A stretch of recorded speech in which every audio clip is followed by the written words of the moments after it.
Greetings from Tokyo, my dear friends. This is Daisuke, and I very much hope that this video finds you well and in very good spirits wherever you are in the world.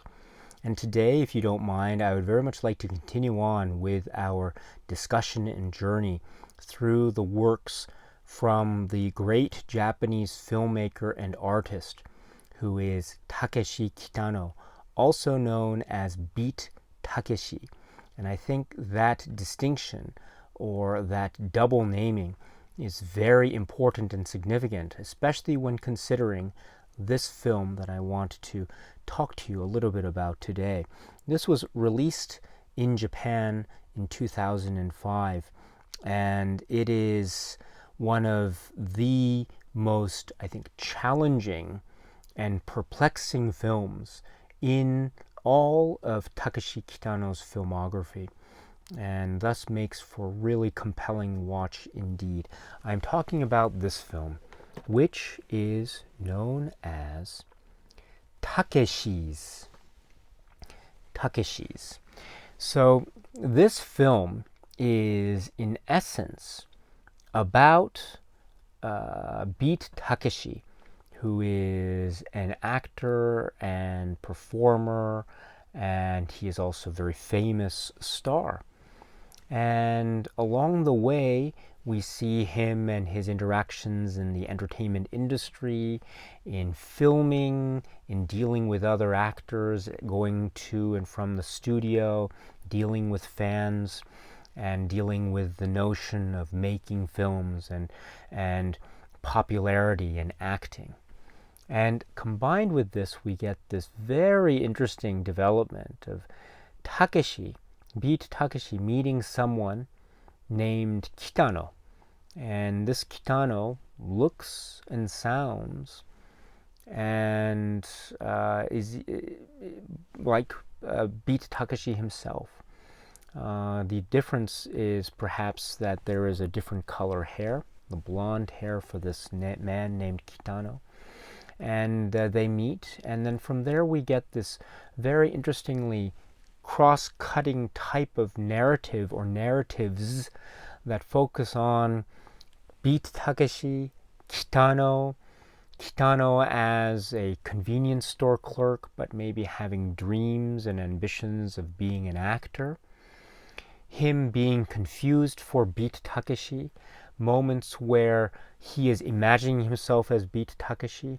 Beat Takeshi seems to be coming in and out of the narrative. We then suddenly get moments of what seem to be slapstick or surrealist comedy, bits from films in the past seem to be appearing here and there. There seems to be this collage or mix or a fracturing, if you will, of various components that seem to be emerging again. We have characters that emerge, but they seem to be different characters altogether. The phrase doppelganger might come up, but their interactions are unclear in a strict narrative sense. But it all seems to be, in a way, a kind of surrealistic expression of the type of mode of or act of creativity that seems to be part of the Beat Takeshi or Takeshi Kitano persona and expression of artistic expression in cinema, and also perceptions of the character and persona of Beat Takeshi and Takeshi Kitano by the public. And so I think there's a lot here. And it seems to be a film that is, let's say, for lack of a better phrase, a subjective take on the creative experience of Beat Takeshi or Takeshi Kitano and the types of confusions and choices and pressures and overall acts of destruction and release that all of these acts of creation in the context of Beat Takeshi and Takeshi Kitano as filmmaker, an artist, and comedian and entertainer, how all these acts of creation seem to have certain levels of circumstance or consequence, and those consequences are played out in this surrealist landscape that could be said to be, maybe, perhaps from a certain perspective, a cinematic expression of the subconscious of the artist that is Beat Takeshi or Takeshi Kitano. And so that is, I think, my best effort in trying to describe what this film is in terms of its narrative essence. It is, I would suggest, a very challenging work indeed. For me, anyway, it is perhaps the most challenging work in all of Takeshi Kitano's oeuvre. Now, I should be very clear here, too. My evolution on this film has been such that when I first saw this film, around the time it was initially released, so around what it would be 2005 or so, I saw this film and I was very shocked by it, and I was stunned by it, and I was utterly confused by its breadth of scope, because it was going in places that was, I thought, from a strictly narrative point of view, was very difficult for me to follow at the time. And as time progressed, or as the years followed, and I would occasionally revisit this film, slowly but surely, I would start to get perhaps a better lock, from my point of view, on how to approach this film, such that now when I visit this film, I still feel a sense of confusion. I still feel a sense of being perplexed. But I think that is on purpose, and I think that serves a particular function that, from my point of view, I think I've been able to identify in at least in the way that I view the film. And how do I best explain this? I think what we have in this film, which is, I think, what makes it really interesting and quite an artistically successful endeavor by Takeshi Kitano, or Beat Takeshi. I think what we have here is what I was trying to suggest earlier, which is, in a certain point of view, a cinematic expression of the artistic subconscious of Beat Takeshi or Takeshi Kitano. And in that way, we can see certain concerns in this film that perhaps were hinted at or perhaps were suggested all the way throughout Takeshi Kitano's career as a filmmaker. Because as we have been mentioning, for all of his films up to now, we've always said that there is this kind of multifaceted aspect of Takeshi Kitano as an artist, because he is a filmmaker, he is a director, he is also an editor, he is also a TV personality and comedian and entertainer. And sometimes those elements merge in his films. Sometimes they are very directly part of the film, like a film like Getting Any. Sometimes he walks the line between tragedy and comedy and humor, like in a film like, say, Hanabi, or maybe other films like Sonatine, for instance. Or he will take further other modes of artistic expression, like dance, like performance, performative art, painting, drawing, etc. And he will combine them in these modes of expression that we otherwise would call his filmography, or works in his filmography. And so I think that alone is suggestive of a very complex working of the mode or act of creativity that must be going on in the very complex and active mind of Takeshi Kitano. And so in that way, perhaps we can look at this film, or perhaps I can look at this film as Kitano's attempt in cinematic terms to try to express to us, the viewers, what it must be like for Kitano to be engaged in the act of creation. And especially, I think that kind of interpretation holds weight, especially when we see in this film specific elements that are very clear references or homages to the types of films that we see in Kitano's past films. The gangster element, the yakuza element, the slapstick humor or visual gag humor, and the like. I mean, there's some really, also speaking of the gangster element, there's some really interesting comparisons to films like, say, Sonatine or that sort of thing. And so I think that is therefore to say that this film seems to be a cinematic expression of the act of creativity by the author, Takeshi Kitano, especially given the fact that he has made a number of films and has amassed a body of work leading up to this film, TAKESHIS. Okay, so in that sense, I think this film is really quite fascinating, and that's one way we can look at this film. Because it is a film that one could say is a cinematic expression of the act of creativity, if we understand the idea of creativity, that could mean essentially an infinite amount of possibilities, then the sky is the limit. And if the sky is the limit, then, all bets are off in terms of a focus on the need for establishing a straight-through narrative. On the contrary, there does seem to be a kind of narrative that is established. The star beat Takeshi meeting Kitano, and they seem to be lookalikes, but they don't necessarily recognize that in the world, but maybe others do. And then there this development or ongoing conceit vis-a-vis other performers, other characters, and then elements seem to be borrowing from others. Stories seem to be told within stories. Moments then seem to be cut to other moments that seem to be otherwise completely irrelevant or unrelated. And this kind of maybe purposely applied disjointed nature of the assembly of moments in this film is suggestive of the really lightning fast and haphazard speed by which the act of creativity is ongoing. And so in that sense, I think this film is a furtherance, or that is another way to support a viewing of this film as an expression of the act of creation. This is also very important too, because we can also understand the act of creation or the creative process being made manifest in many ways. It can be through actual creation of things, and so the building blocks that lead to scenes that are created.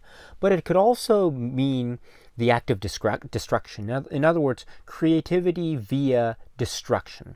And I think we see varying ways that creativity is expressed. If we talk about the mode of destruction, we certainly see aspects that this film is focusing in on the nature of destruction via the use of on-screen violence, via the breakdown of a logical, quote-unquote, logical narrative in favor of a more surrealist or dream logic-like narrative that therefore is maybe on purpose illogical. And that means, therefore, that I think is inherently suggesting a destruction or a purposeful destruction of the focus on narrative in favor of a free, a more free type of style when it comes to the expression of ideas. And so I think that is very important as well.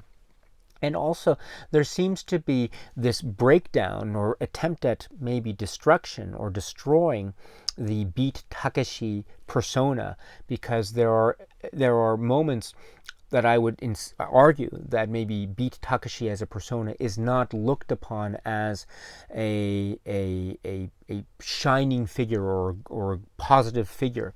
He seems to be somewhat tired, or maybe not always patient all the time.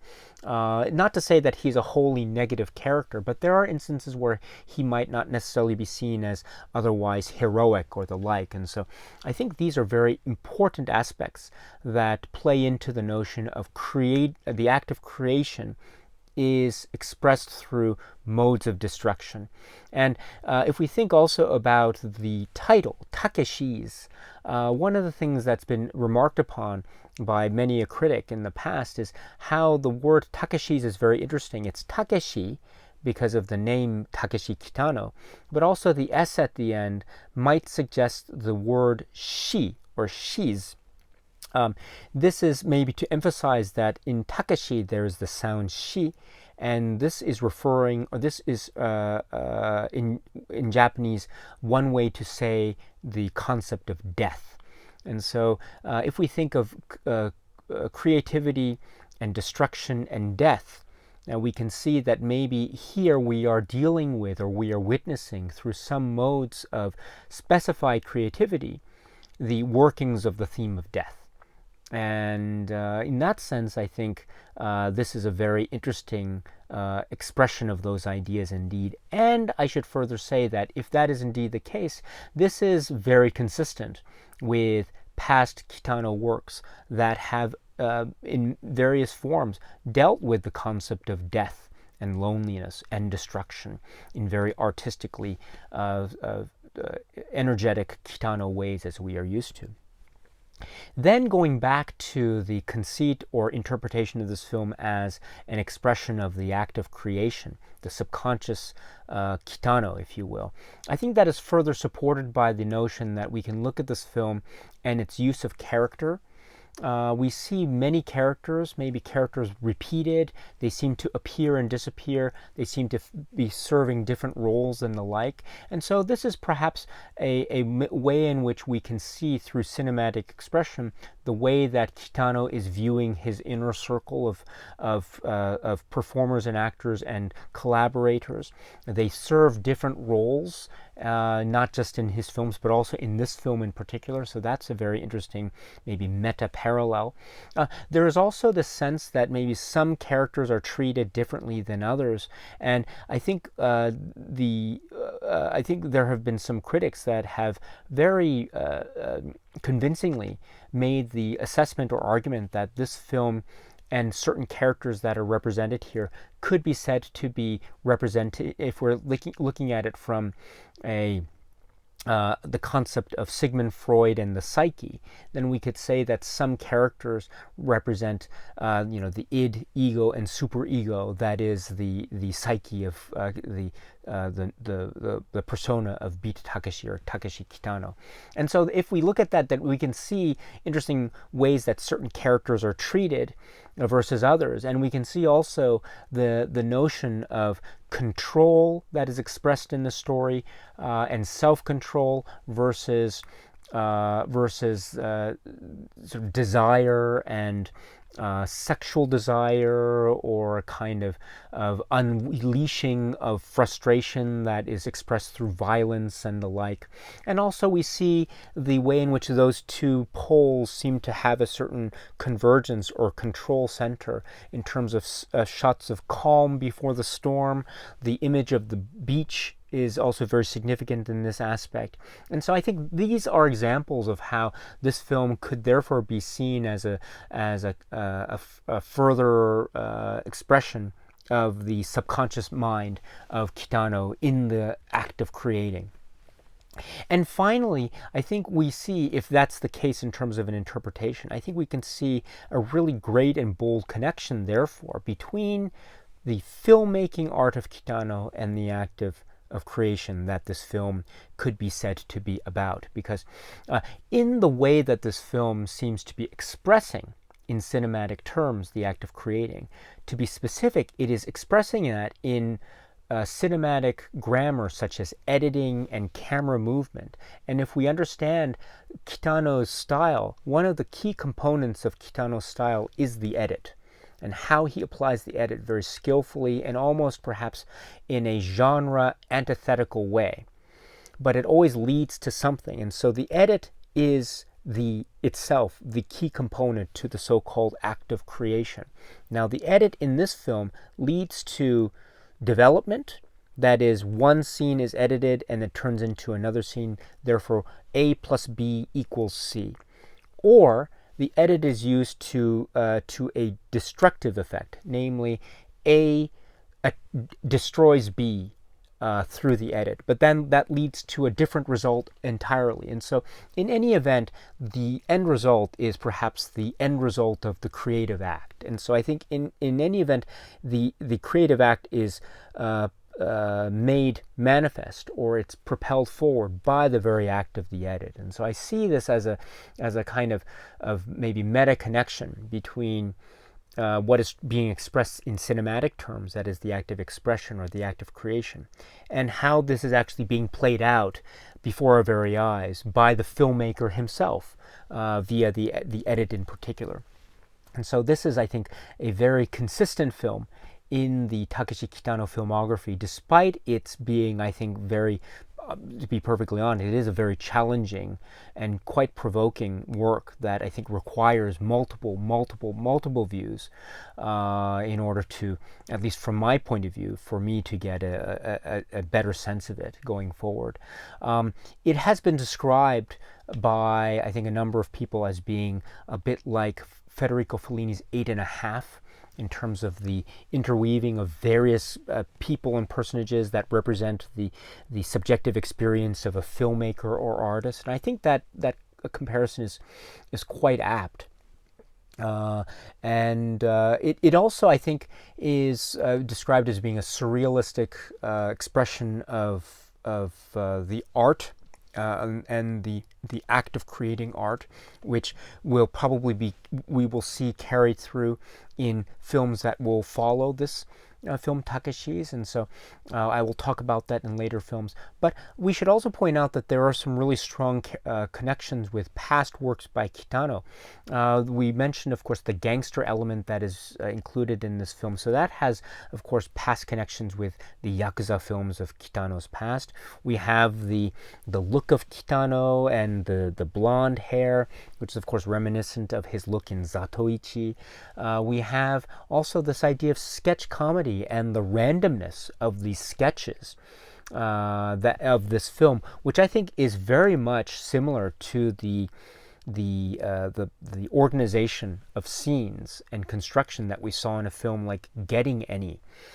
So I think actually that this film Takeshi's is very closely related in spirit to the earlier film Getting Any, in terms of the way in which there is a plot that suddenly turns into these varying variations on a theme, and scene leads to scene, but then turns into a detour that turns into something else, and so that kind of wild and frenzied progression is something that we've seen in films past. So in many ways it is a challenging film, but also in many ways it is very, very consistent with Kitano's filmography overall, which that is one of the most fascinating components of this film, and how to deal with it, and how to absorb it, and how to try to appreciate it as a viewer and fan of Kitano's works. And so every time I see it, I feel like I learn something new and I pick up something new. As I say, it was a film that was very challenging and very difficult for me to get a good hold on when I first saw it, but with multiple views, it becomes a film that is I can appreciate for being really important in Takeshi's filmography, as well as itself being a very interesting way of expressing, as I say, the act of creation from the wonderfully inventive and creative mind of the Japanese artist Beat Takeshi, or Takeshi Kitano. This is Takeshi's. Okay, my friends, so that's it for now. And so until we meet again, please be happy and healthy and well, and please keep on watching a lot of great movies. Thank you so much, as always, for your time. I really appreciate it. Stay strong, stay safe, and cheers.